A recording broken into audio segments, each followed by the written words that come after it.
Welcome to Daily Focus. I appreciate you joining me today. And I hope that you had an amazing Easter weekend, that the Lord encouraged your heart in the truth of salvation brought possible by the death of Christ and made a reality through his resurrection. And what a wonderful thing to celebrate the absolute hope that the resurrection brings, or assurance is the better word, the power in the Christian life and for life that the resurrection brings. Everything hinges in our lives as born again believers around the truth and reality of the resurrection. So I hope you had a great Resurrection Sunday. Well, we're going to be in Psalm 31.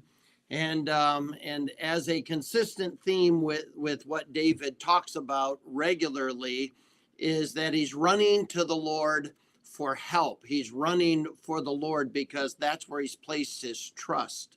He's running to the Lord because that's a place of safety and provision. And nothing has really changed.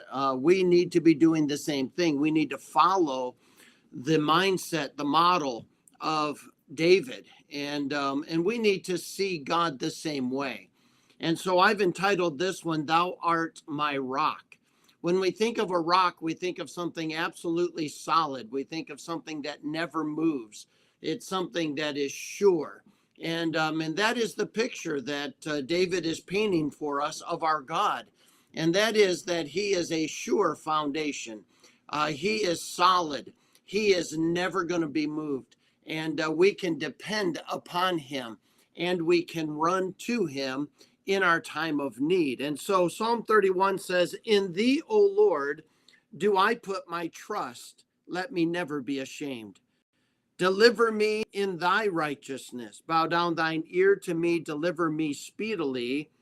Be thou my strong rock for a house of defense to save me." And it is a wonderful reality. We talked a little bit about this, and I wanted to come back and look at that truth about God as our rock, as the one who never moves, as the one who is a sure foundation. Isn't it sad that so many people in our world today are running to all kinds of different things for their safety or their security? We just came through a time when America and the whole world wrestled through what do we do with COVID? And COVID really turned the world upside down, and yet God never lost control. God absolutely knew what was going on, and God was able to sustain us and to direct us in the midst of that difficulty and trial and time in our history. But people didn't want to turn to God because for decades we have been pumping into our society a deceit that man is the end all, that man is the one that you trust, man is the one that you run to, that man depends upon himself. He looks to his own experience, he looks to his own education, he looks to his own expertise. And unfortunately and sadly, too much of the world, too much of the Christian world is modeling that same secular humanism. They're not living dependent upon God. They live many, many days as if they don't need God. There isn't a constant communication to God. There isn't an absolute dependence upon God. We do what the Jews do, and we treat God like a genie in a bottle. We'll call on you when we need you, and we expect you to deliver. And it's so secular humanistic, and it is so egotistical and filled with pride that it is shameful. David says, you know what? I want to put my trust in a rock that will never move, and his name is Jesus. I want to run to you for all of my security and my safety. I want you to sustain me. I don't want to turn to anything else. I don't want to be ashamed because I bought into the lie of secular humanism.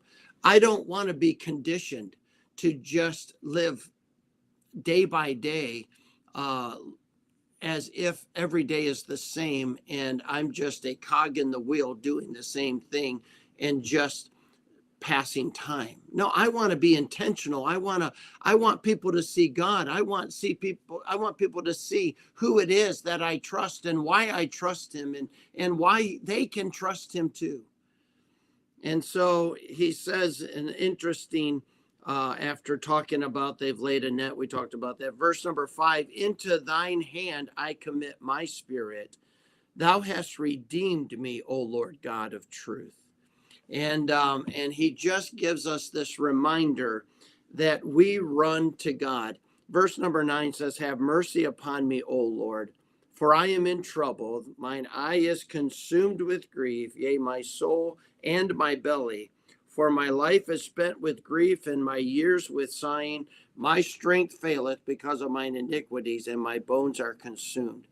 And he's just talking about the inability for man to produce the safety and security that running to our God as a rock that never changes. Aren't you thankful that that's our God? Let me ask you, are you running to him? Do you find yourself running to him when you need strength, when you need security, when you need safety? Are you willing to run to God?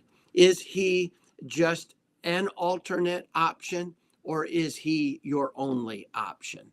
Let's make God our only option that we run to day in and day out, so that he can be glorified. We can learn to be more and more dependent, so that God is seen in us as our only hope and assurance for what he has called us and designed us to fulfill in his will for his glory. May God bless you. I look forward to seeing you again tomorrow.